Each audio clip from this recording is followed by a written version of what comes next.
Last night, while many of you were in a Bible study somewhere, thinking about God and stuff like that, I was actually doing a wedding for my goddaughter, Morgan Marie Fraser. She's 31 years old, and we married her off to her loving fiance. Now, I've been thinking a lot about the last 25 years because I'm 55 years old. I look good. Okay, thanks, baby. That's good. Thank you. But I'm 55 years old, and you know how you meet those markers in time?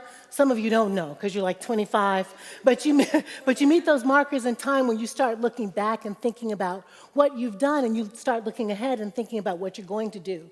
So 25 years ago, Morgan was a 6-year-old little girl with hair. Like there's pictures of her and there's hair. There's hair and there's a little girl. She's one of those mocha choco laka babies, kind of mixed race stuff, but just hair for days. And 6 years before that, she was born just about 3 months premature. So it's amazing that she's 31. It's amazing that she's a brilliant, gorgeous, stunningly kind lawyer. Her brain is big. I mean, a preemie, right? 3 months premature, and she's amazing. So back to 25 years. 25 years ago, she was 6 with hair. 25 years ago, I was 30. How many of you are 30? How many of you are almost 30? How many of you are just past 30? I was 30 years old 25 years ago. 25 years ago. Wow. How would I have expected my life to have happen what has happened? 30 years ago, I was madly in love with a man. Madly in love. And we broke up. It would never have crossed my mind that I'd be divorced from that guy. 25 years ago, I was going off to Princeton Seminary to learn how to be a minister. I could never have imagined that I'd get to be a pastor of a church like this. Amen. I could never have imagined that I'd live in this city. I could never have imagined it. I could never have imagined that I would fall in love, get married, get divorced. Fall in love, get married, get divorced. I'm telling on myself. Unbelievable heartbreak for a Christian kid to have 2 marriages fail. I could never have imagined it. I could never imagine that I'd marry somebody who knew they were infertile and wouldn't tell me. I could never have imagined that I would be in a violent relationship, and I was, and I had to get out. I could never have imagined that going to Washington, D.C. to follow that crazy man would get me to the Alban Institute, which would get me to meet John Janka, who would become my best friend and tennis partner, who then would become my partner for life. I could never have imagined that. Nor could I have imagined that we'd try to make a baby and we wouldn't, and that it would break my heart that I'm a childless person. I have had like the highest highs in my life, and I've had the lowest lows in my life. Does anybody in the room know what I'm talking about? Could never have imagined the rejection or the heartbreak, right? Or the broken heart, or the sickness, or the disease, or the loss of a parent, or the loss of a loved one, or the loss of a job. Could we have ever imagined the things that would happen to us over time? This is what Paul is talking about in this letter. Now Paul, I don't know how old Paul was, but we know that he had a whole career before he started being Paul. His name was Saul of Tarsus, and he was a badass. Excuse my language, people online. He was the Jew of Jews. He was the most Pharisee of Pharisees. He was really proud of his Jewishness. He was like bad like that. And he was so Jewish and so proud of it that he could not believe that there was another reform or another religion on the way. So he persecuted the Christians. Now, when we read that in our Bible, that can sound kind of nice, like, oh, he teased them on the playground. No, he persecuted them, meaning he hunted them down and killed them. That's how Jewish he was.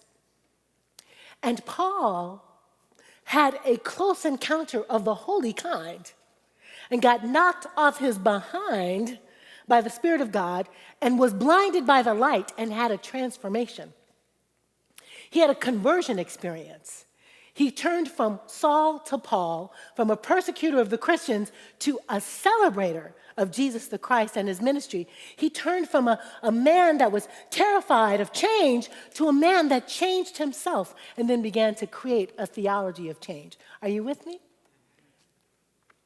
I imagine Paul at 55, having been converted, having seen a new way to be, and kind of reflecting on it in these letters that he writes to the people of Rome. And he tries to put their ups and downs, but especially and most importantly, their downs, in a context. When he says, I got to tell you something, I like to paraphrase. I want to tell you something. Tough stuff is happening, but trouble don't last always. I got to tell you something. The stuff you're going through right now is absolutely nothing compared to the glory that's about to be revealed in us. I'm going to tell you something. It may look like there's a window closing and a door slamming, but God is going to make a way out of no way for you to do and be what you're supposed to do. I can just imagine Paul trying to make a context for suffering. He says, all of creation is groaning like a woman in labor, just waiting for those glorified children of God to be revealed. All of creation is waiting like a woman in childbirth with the pain and the tearing and the contractions. All of creation is waiting for the children of God to show themselves, to show who they are. And he's saying, you people who are going through a tough time, you have the first fruits of the Spirit. You have the first evidence. You have the first foretaste. You have a little bit of the sum-sa of God in you. And that is going to be amplified, and you are going to be adopted into the family of God, meaning your child of Godness is your primary identity. Are you with me? He's trying to tell some suffering Christians, persecuted, not teased on the playground Christians, fed to the lions, not having a bad day Christians, tortured for their belief, not getting their toes stepped on the subway. In the plan of God, you are revealed as belonging to God, as children of God. And the stuff you're going through is birth pangs. Now, I've never had a child, so I could tell you I don't know nothing about birthing no babies. But I know a little bit about birthing babies, right? I read. Some women say it's the pain you forget, but I don't know. Lots of women say that's not true. It hurts. It hurts. It hurts for your body to make space for a baby to come out. And there's ripping and there's tearing and there's sometimes some surgery afterwards. And even if the baby is done in a C-section, that is a huge act for a body. The mother and the baby are traumatized.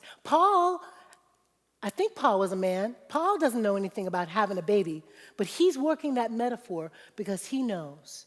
He knows that giving life is a painful thing that causes suffering, but it leads to life on the other end. Are you with me? So look at this metaphor. Look at this metaphor. That the stuff we go through, the disappointments, I didn't get that job, I'm supposed to be here by now in my career, but I'm not. I lost my lover and my partner and my friend. I'm lonely for some place to be at home. That kind of suffering, he says, is birth pangs on the way to new life. Okay, so let me push his metaphor 3 more ways. Sometimes we are the ones in the birth canal. Sometimes we are the ones in the birth canal. We're being remade. We're being transformed. We are being changed. We're being changed by life. And it hurts. But the hope that Paul is talking about that is concrete is when we get through changing, it will be revealed who we really are, and that is children of God. So you're in a birth canal. Your head is a little squished, your shoulders are a little tight, you feel like your body's under attack, but when you come out, the hope is you're going to be new. You're going to be new. This is what I think Paul means by redemptive suffering. Now, I don't really love talks about redemptive suffering. I don't really like talks about God made Jesus die on the cross so he could save us. We grew up with that stuff in Sunday school, but it doesn't really make sense to me that a loving God will torture his own kid. That's another sermon for another time. That's not what I think Paul means by redemptive suffering. He means that the stuff that pushes us builds us. The stuff that hurts us toughens us. The stuff that binds us might free us. It grows empathy in us. It changes us. It transforms us. 1, we're often in the birth canal. 2, our world is in the birth canal. Our culture is in the birth canal. What I mean by that is there's so much bad junk happening all around. There's got to be something being born, right? It's the list of things, the where is there not war, the crazy mess in the let's kill teenagers to make a point in Palestine and Israel, the crazy kidnappings in Nigeria, you make the list. Doesn't it look like it's a pain to you? These pains, I think, are also birth pains. Systems, families, churches, congregations, workplaces, our culture, everything is a system. Systems don't like change. Let me tell you what I mean by that. You elect a black president, and what happens? Let me put Obama on the left. You elect a black president. Let's move him over here. You elect a black president, and what happens? Speak to me. The pendulum swings right. Tea Party sound just like the KKK. Let's work for racial purity and stuff, and let's let those people run our world. You have a whole 3 decades of civil rights, black and women and gays, and what happens? What happens? Suddenly the Supreme Court's a person and can decide not to give birth control to women, turn feminism back on its head. Hello, that's insane. And if the president doesn't sign this executive order to protect hiring rights, I'm terrified about how many other people are going to try to use the law as a loophole and not stand up for gay rights. The world is experiencing birth pains. I don't know that I get to say it sucks in a sermon, but it does. So just pretend like I didn't say that. But it does. And I think Paul, who lived in a time and a place where also it was a hot mess, is saying when it looks like the world is turning upside down and you don't know where to find your hope, try to have a theology of change, to think even this bad stuff has got something good that's going to happen on the other side. Here's how it looks. Hobby Lobby case was so outrageously, stupidly crazy that everywhere in the blogosphere, everywhere in the op-ed, everybody is pushing back. Do you know what I'm saying? It's almost like it takes sometimes some really stupid, painful things to get us activated and to think to ourselves, we are mad as heck and we're not going to take it anymore, and it gets us activated. Somebody needs to say amen. 2, the world is chaotic, and I think that's birth pains, and I think that a new, wonderful culture is being born, even as we look at it. Look at this place.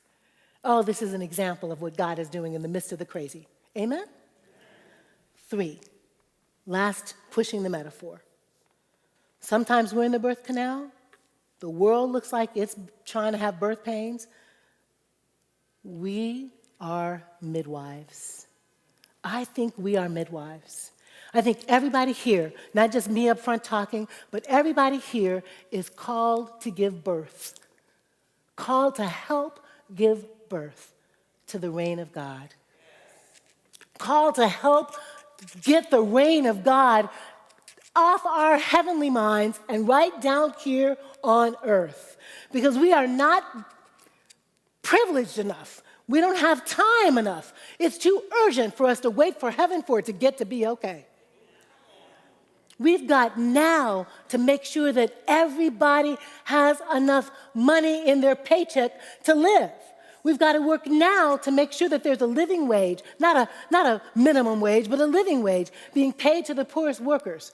We need to act now so that the people in Detroit who can't pay their bills are going to get their water cut off. What?